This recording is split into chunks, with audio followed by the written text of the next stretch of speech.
자, 이번 시간에는 고대 사회를 대표하는 문화인 고분 문화에 대해서 살펴보도록 하겠습니다. 자, 고분이라고 하면 일반적으로 말 그대로 옛 무덤이 되죠. 그렇다면 이제 고려 시대 무덤이나 조선 시대 무덤도 우리 입장에서는 다 옛 무덤이라고 고분이라고 얘기할 수 있습니다. 근데 다만 고려 시대 무덤이나 조선 시대 무덤 같은 경우는 그 묻힌 사람, 즉 피장자가 누구인지 아는 경우가 많기 때문에 굳이 고분이라고 표현을 하지 않게 되는 거죠. 왕의 무덤 같은 경우는 이제 뭐 왕릉이란 표현을 하면 되는 거고, 그다음에 왕세자 같은 경우에는 이제 원이라고 하는 이름을 붙이게 되고요. 그다음에 이제 일반 사람들의 무덤은 누구누구의 묘 이렇게 이제 얘기를 하게 됩니다. 다만 이제 고대 사회 같은 경우에는 피장자가 누구인지 아는 경우가 매우 드뭅니다. 그러다 보니까 이제 일반적으로 이제 거대 무덤들이나 고대 사회에 남겨진 이 무덤들을 우리가 고분이라고 부르고 있는 거죠.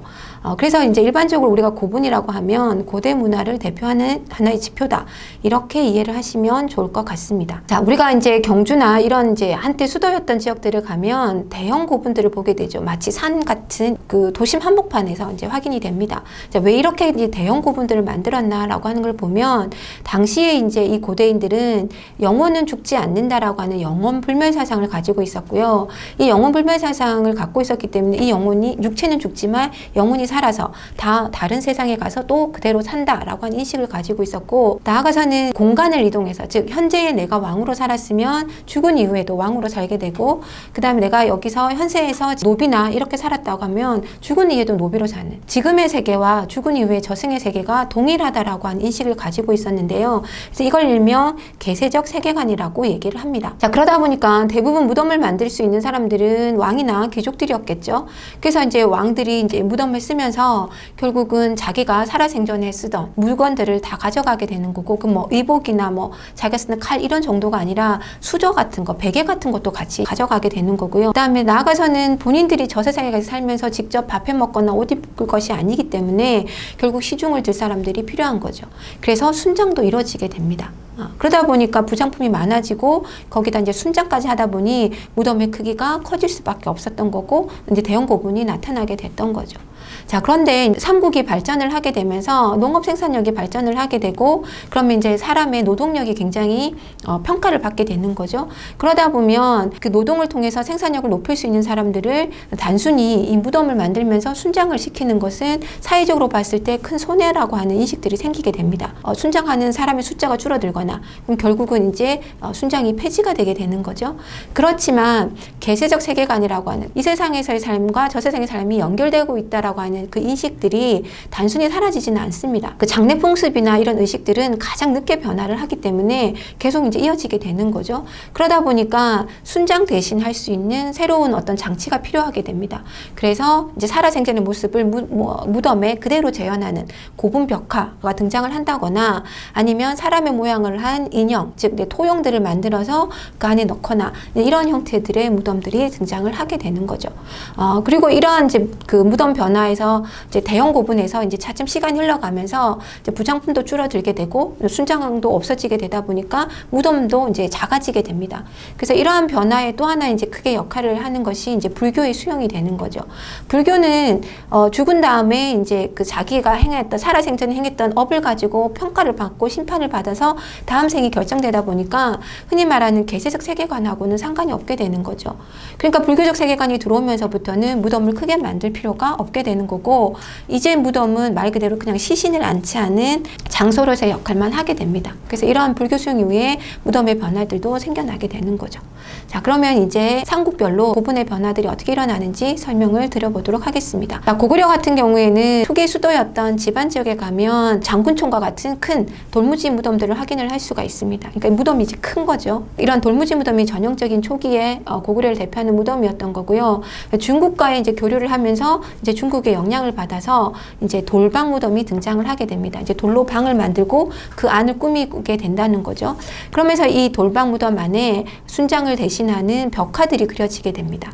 그래서 뭐 벽면에서부터 천장까지 이제 그림들이 그려지게 되고, 살아생전의 모습을 재현하다 보니까 그 돌방이 하나가 아니라 2개, 3개 이렇게 이제 여러 개의 방을 만들게 되고, 무덤도 이제 큰 돌방 무덤이 만들어지게 되는 거죠. 그래서 이 돌방 무덤은 초기 수도였던 지반에도 등장을 하게 되고 수도로 옮긴 평양에도 등장을 하게 됩니다.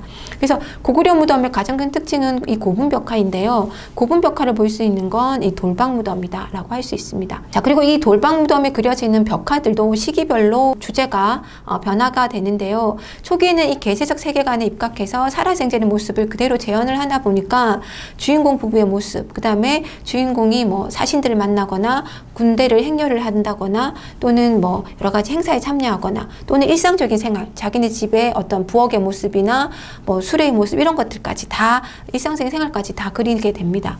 그래서 이제 살아생전의 모습을 그대로 재현한, 마치 귀족의 집, 왕족의 집을 그대로 옮겨놓은 것처럼 무덤이 그려지게 되고요. 자, 여기서 이제 5세기 들어가서 불교의 영향을 받게 되면서 결국 무덤에도 장식들이 등장을 해야 되는데, 그 장식들이 대부분 이제 연꽃 무늬가 많이 등장을 하게 되고, 연꽃 안에 이제 사람의 얼굴을 그리는 연화하생, 다음 생을 받게 되는 그런 것들을, 사상을 담은 그림들을 그린다거나 주인공이 불상에게 예불 하는 모습들, 이런 것들이 이제 등장을 하게 되는 거고요.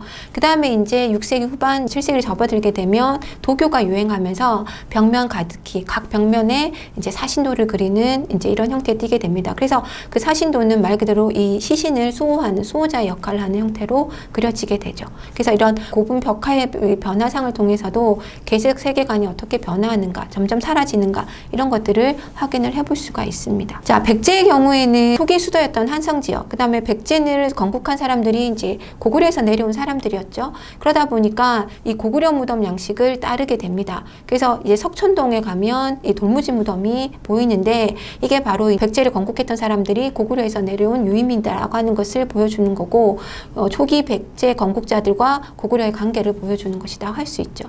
그리고 백제도 이제 흔히 말하는 낙랑대방의 영향이나 중국과의 교류 속에서 이제 돌방 무덤들을 받아들이게 되는 거고, 그래서 이제 한성이나 수도로 옮기는 공주, 웅진 시대나 사비 시대 다 이제 돌방 무덤이 등장을 하게 됩니다.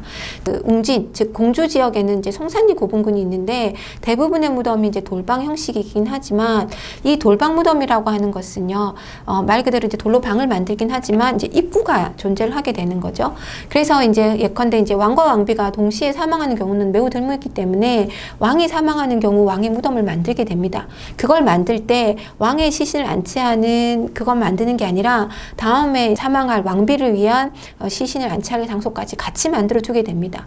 그래서 왕의 시신을 넣고 부장품을 넣은 다음에 무덤을 덮는 거죠. 그 다음에 이제 이후에 왕비가 죽게 되면 다시 그 입구를 열어서 왕비의 시신을 안치하고 부상품을 더 추가를 하고 다시 무덤을 덮게 됩니다.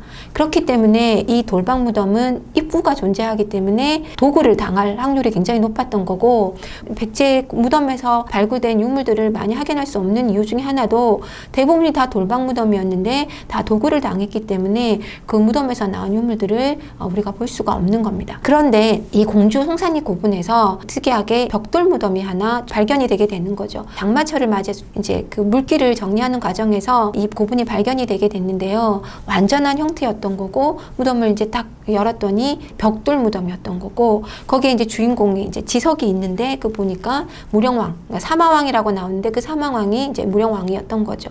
그래서 고대 무덤 중에서 유일하게 피장자, 누구의 무덤인지를 알 수 있는 무덤이 이제 발견이 되게 된 거고, 특히 이게 이제 우리나라에서 보기 드문 벽돌 무덤인 거죠. 왜 벽돌 무덤 형식을 띠게 됐냐를 보니까, 백제가 고구려 공격으로 웅진, 공주 지역으로 수도를 옮기면서 결국은 중국, 특히 이제 양나라랑 긴밀한 관계를 맺게 되는 거고, 그 과정에서 양나라의 이 문화를 적극적으로 수용하면서 벽돌 문화 양식을 받아들여서 무덤을 만들게 됐던 거죠.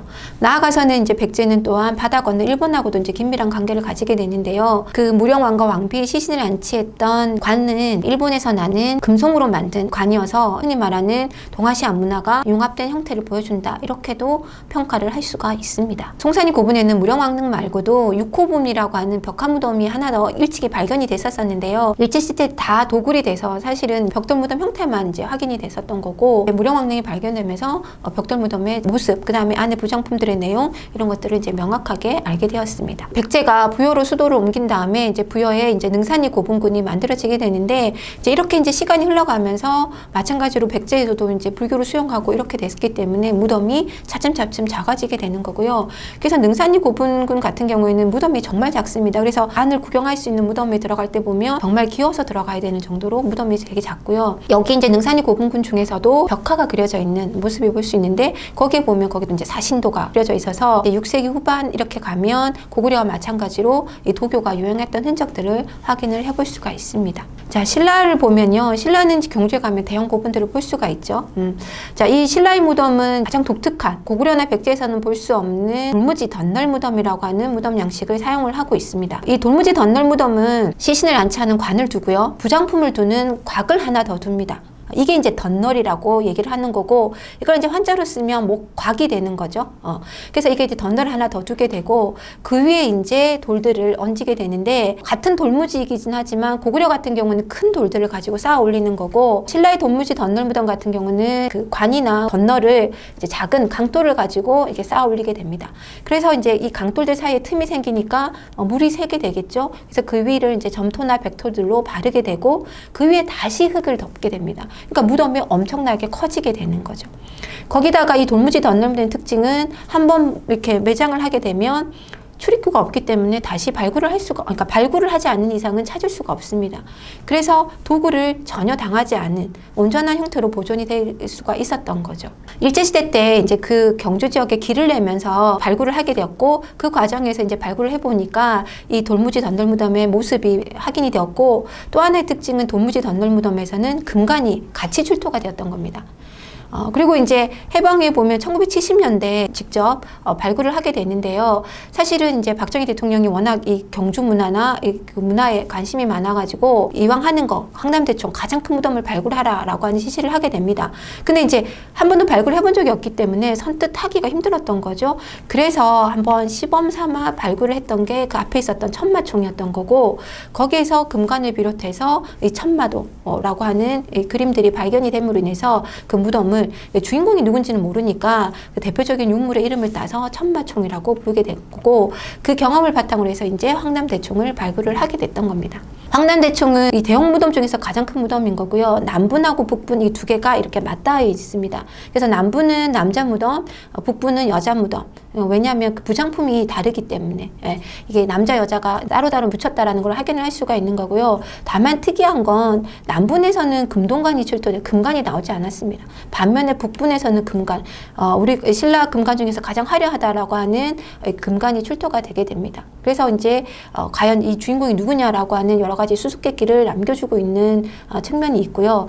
어쨌든 거기서 나오는 많은 이제 부장품들을 통해서 신라의 문화를 이해를 할 수 있습니다. 그래서 현재 발굴까지 보면, 성과까지 보면 돌무지 덧널무덤에서는 금관이 출토되는 경우가 많다. 그래서 금관을 의뢰용이 됐던, 실제적으로 사용했던 그 시기, 대략 아마 마리깐 시기에 이 돌무지 덧널무덤이 만들어지지 않았을까, 이렇게 보고 있고요. 불교를 수용한 법흥왕 이후부터는 무덤이 경주 시내에서 경주 외곽으로 옮겨지게 됩니다. 그래서 이제 무덤도 이제 작아지게 되고요. 대부분 아마 돌방무덤 형태로 변하게 됩니다.